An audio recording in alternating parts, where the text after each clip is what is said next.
What if you are alone in your house during a storm and someone knocks at your door? What if the person outside knows your name, but you have never met them? What if the darkness inside your home is not empty?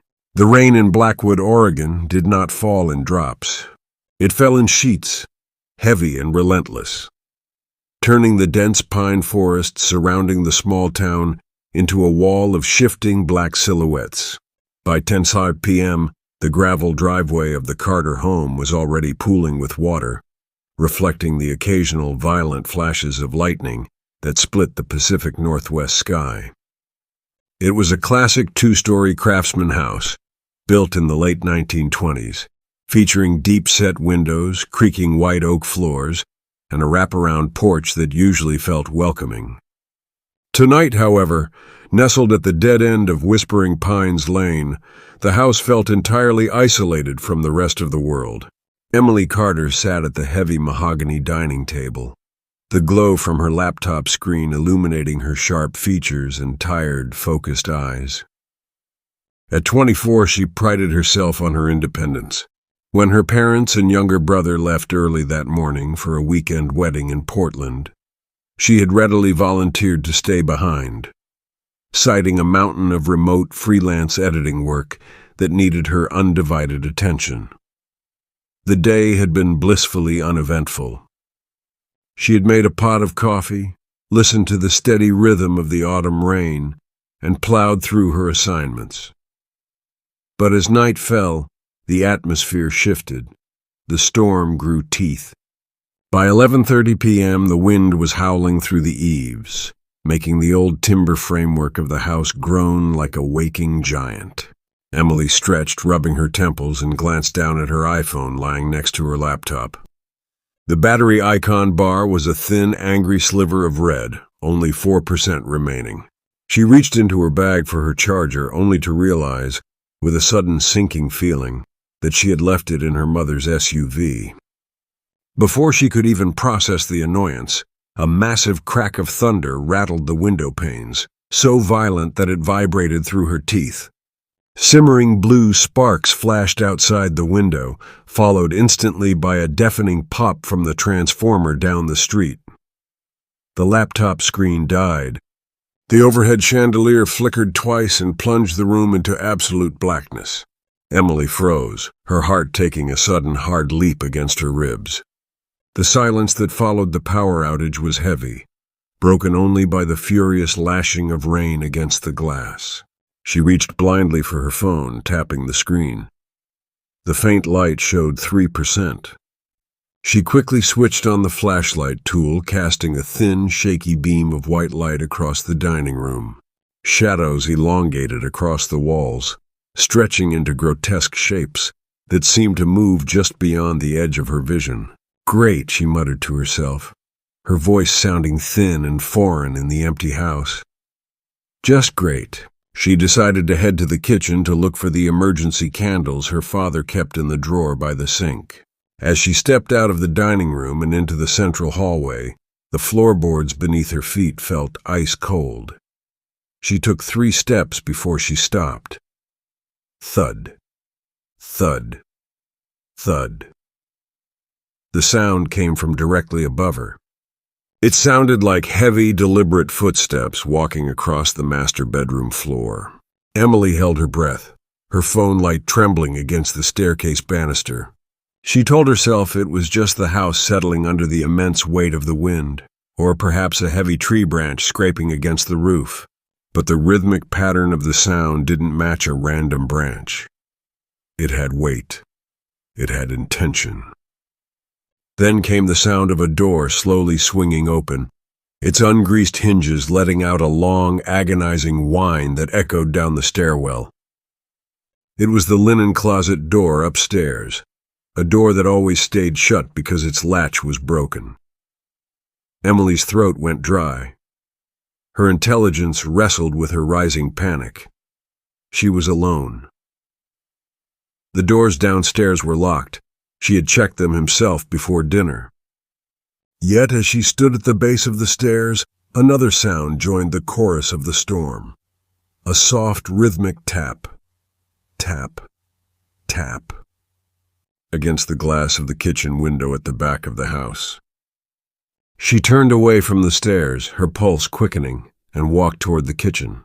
The flashlight beam danced over the countertops, catching the glint of stainless steel appliances. She approached the window above the sink. Outside, the darkness was absolute, a void of black rain. She pressed her face closer to the glass, trying to see if a loose shutter or a rogue vine was causing the noise tap.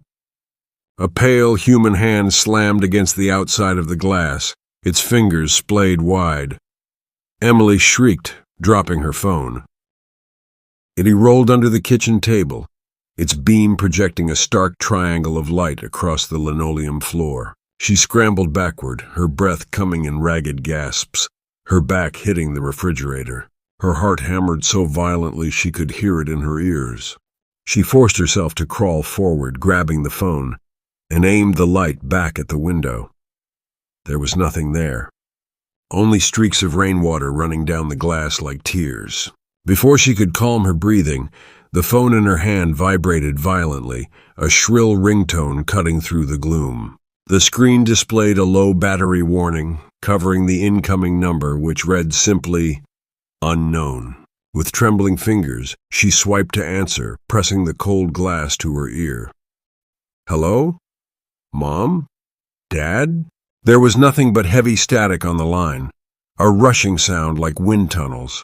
Then through the white noise came a faint, rhythmic clicking sound, followed by a voice. It wasn't her parents. It was a wet, raspy breath whispering a single word. Emily.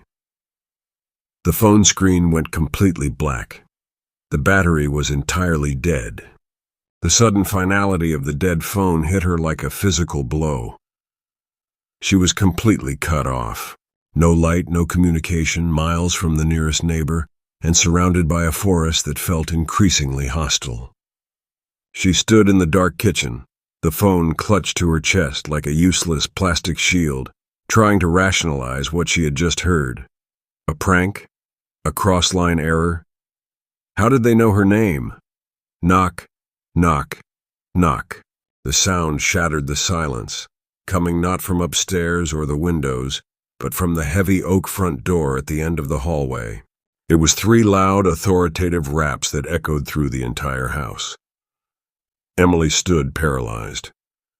She forced her legs to move, slipping her dead phone into her pocket and stepping out of the kitchen. She crept down the long hallway, each floorboard she stepped on feeling like a landmine of creaks. The storm outside seemed to crescendo, thunder shaking the very foundations of the building. She reached the front foyer. The heavy wooden door stood solid, bolted tightly from the inside. She leaned forward, pressing her ear against the cold wood. She heard the roaring wind, the pounding rain, and then nothing, no breathing, no footsteps on the porch. Summoning every ounce of her courage, Emily reached out and peeked through the small brass peephole.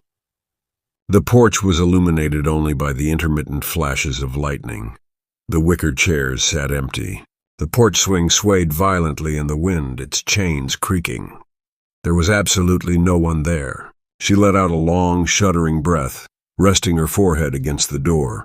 "It's just the storm," she whispered to herself, trying to force the terror back down into her stomach. "It's just a branch hitting the porch. You're losing your mind." She turned around to face the dark interior of the house, intending to find a flashlight or matches in the living room. She took 2 steps before a voice spoke from the other side of the door, loud and clear, cutting through the thunder. "Emily? Please open the door. It's Sarah. I'm so cold." Emily froze, her entire body turning to ice. The voice belonged to Sarah Thompson. Sarah was her childhood best friend who lived just 3 houses down. They had grown up together, shared secrets, and walked to school together every morning. But Sarah couldn't be standing on the porch. Sarah Thompson had gone missing 6 years ago during a freak autumn storm just like this one, when they were 18. She had vanished into the Blackwood forest without a trace, leaving behind only an empty raincoat and a town full of grief. "Emily, please," the voice called out again, sounding desperately real.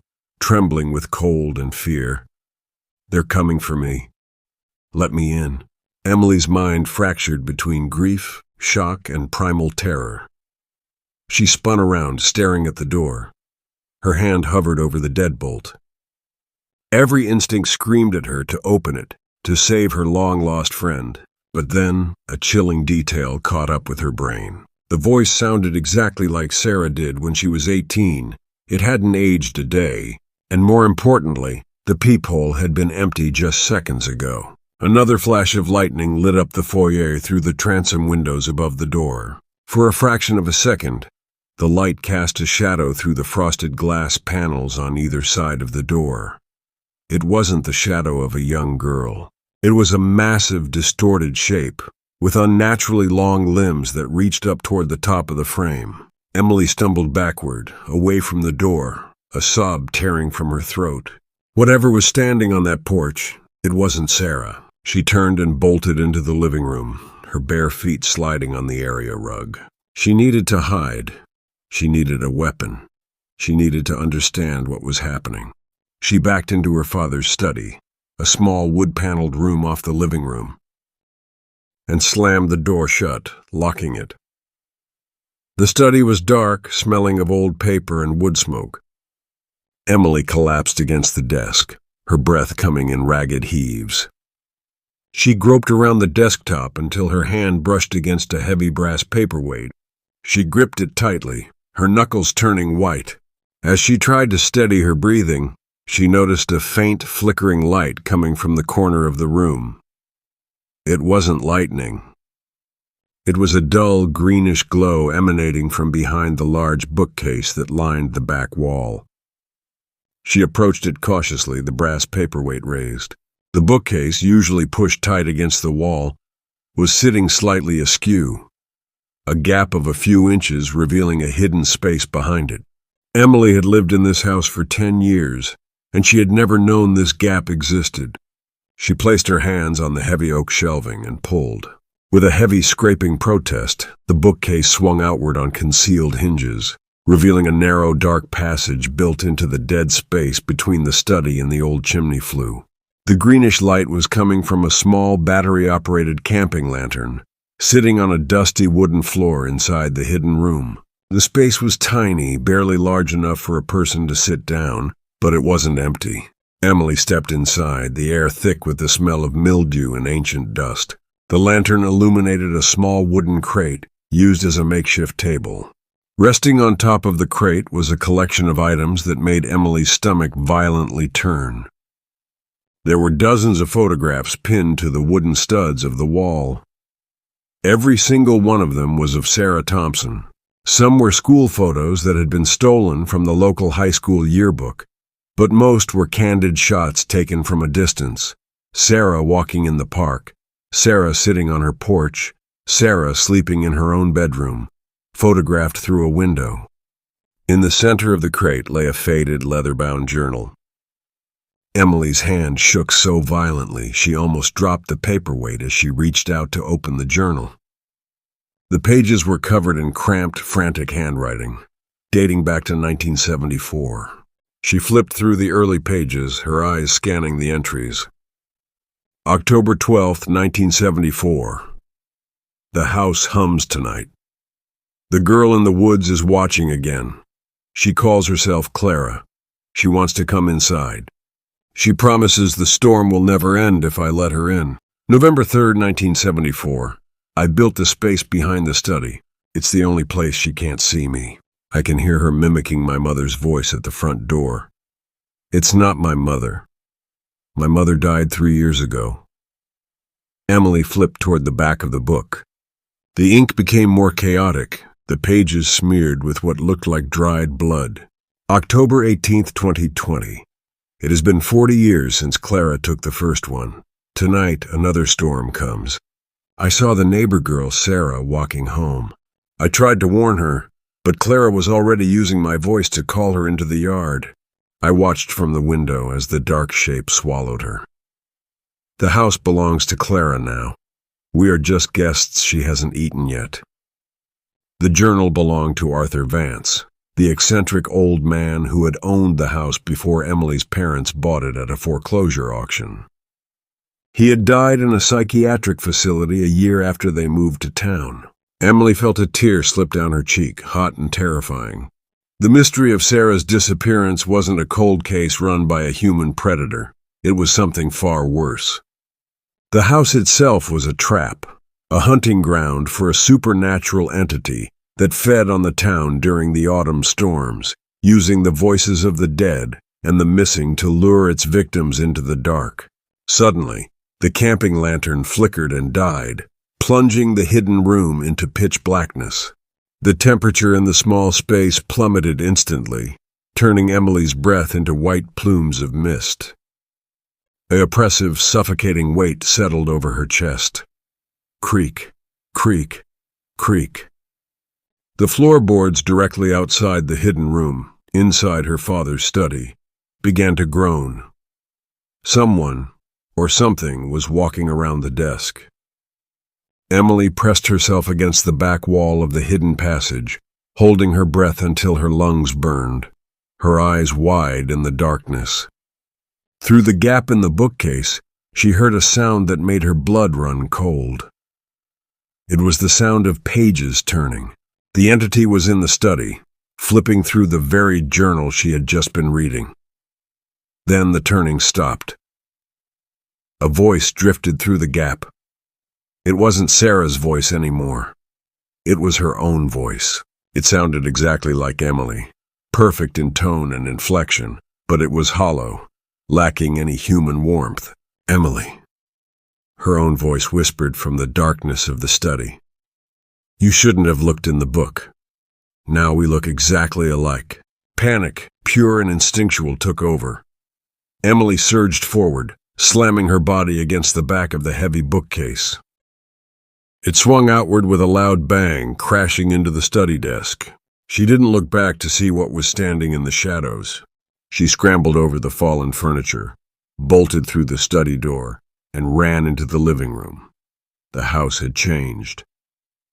The air felt thick, like walking through water, and the walls seemed to pulse with a low, rhythmic vibration, like a dying heartbeat.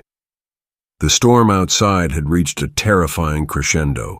Rain pounded against the roof with the sound of 1,000 stones being dropped from the sky.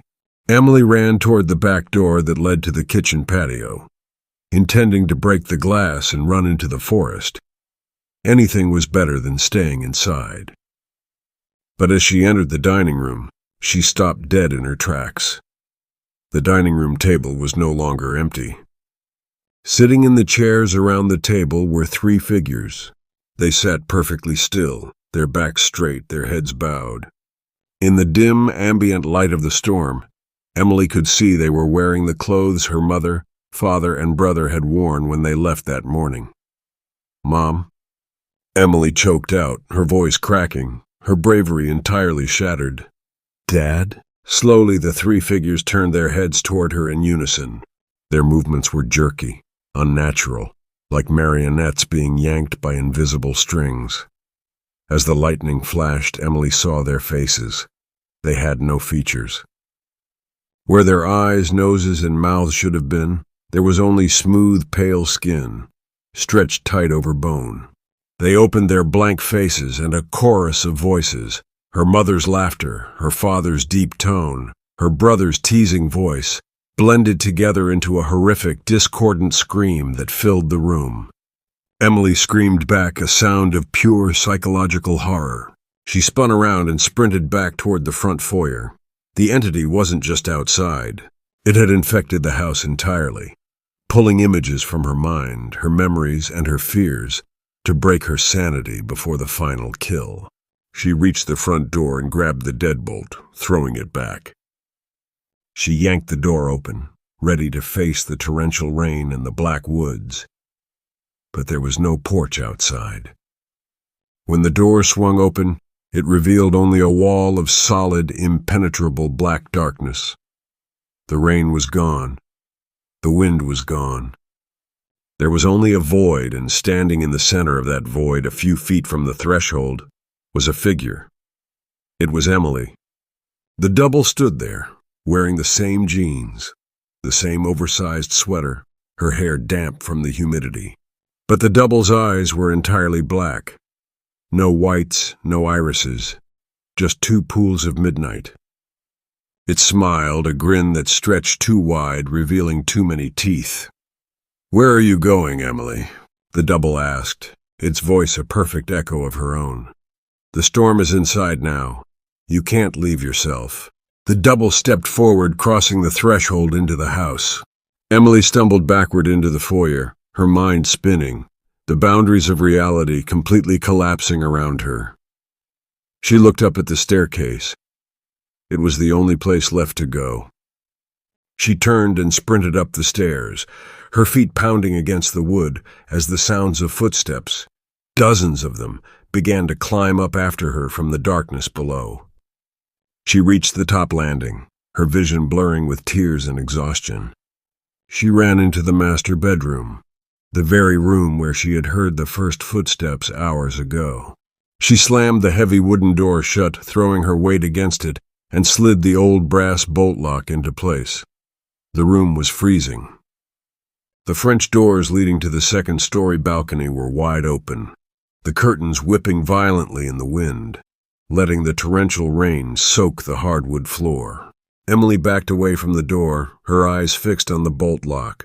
Below her she could hear the entity, or the entities, scratching at the wood of the door, a sound like fingernails on a chalkboard. "Emily, let us in. We want to go home." The voices called out, a sickening blend of Sarah, her parents, and herself. She realized with a terrifying clarity that she couldn't outrun this. It knew the house, it knew her mind, and it had trapped her in the highest point of the structure. She looked at the open balcony doors. The drop to the ground below was 20 feet, landing on the stone patio. It would break her legs, perhaps kill her, but it was her only chance of survival. She ran toward the balcony, stepping out into the freezing, blinding rain. The wind nearly knocked her off her feet. She gripped the wooden railing, looking down into the darkness of the backyard.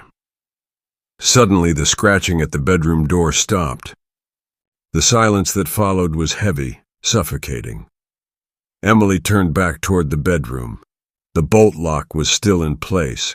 The door was secure. But as she watched, a figure began to separate itself from the shadows beside the bed. It wasn't a double. It wasn't a family member.